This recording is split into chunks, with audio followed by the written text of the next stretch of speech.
What was the impetus of the idea to start this marketing campaign? And tell us a little bit about the iShine Foundation. You founded it, what's it about, and what's its goal? All right, well, first just a couple of words about the iShine Foundation. The goal of the iShine Foundation is to use new media, the internet, social networks, to create breakthrough educational opportunities. And by educational opportunities, I don't mean teaching people 2 + 2 = 4, but to really get people to take a look at something from a fresh perspective, to discover something that remained hidden for them. This particular campaign, I think, is an excellent example of sort of the dream of the iShine Foundation. Online social networks allow people to participate. It allows ordinary people to take a stand and get something done.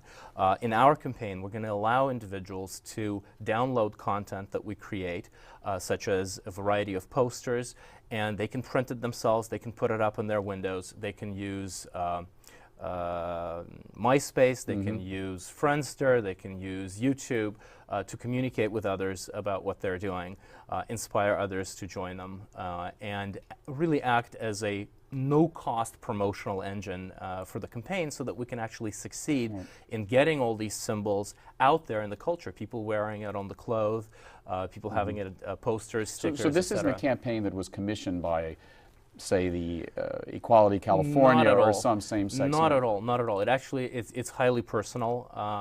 There's sort of two personal connections. For one thing, I came to San Francisco back in 1981 from the communist Soviet Union. I was a rabid anti-communist as a little kid, and I believed in freedom. I loved America since I was, a little child.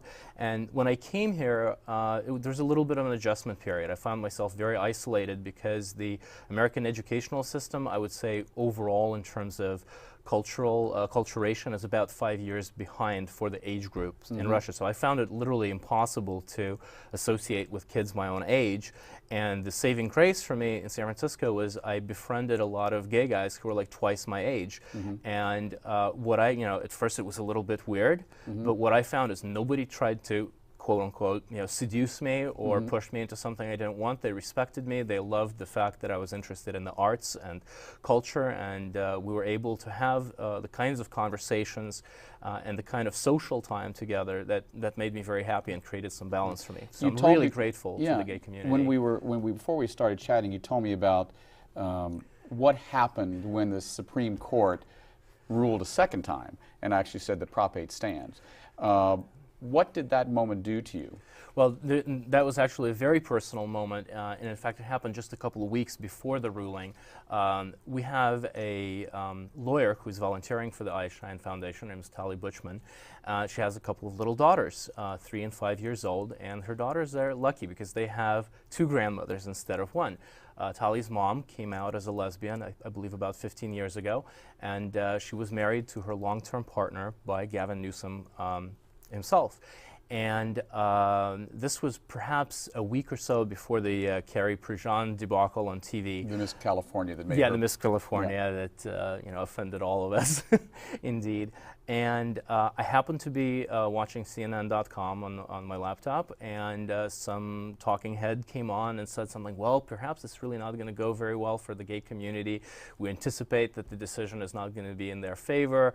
Perhaps the existing marriages will have to be annulled. But at the end of the day, people should not get really upset because within 10 years or so, this is going to be solved. It's an inevitable process. And I just felt like, God, what a terrible attitude, because 10 years is a lifetime for people. In 10 years, you form a family, you can get so much done if you do not feel rejected and ostracized by society. And we really got to solve it, not in 10 years, but in 1 year. Right. And I happened to call Tali, and she said, you know what, my little daughters were watching the same program with their grandmothers. They started crying because they thought they would lose one of their grandmothers. Oh. And it's really terrible. Yeah. Well, hopefully with the work of the iShine Foundation and others, these symbols will help unite America to get to the place from tolerance to celebration of all our cultures. This is David Perry, and this has been 10%. We'll see you next week.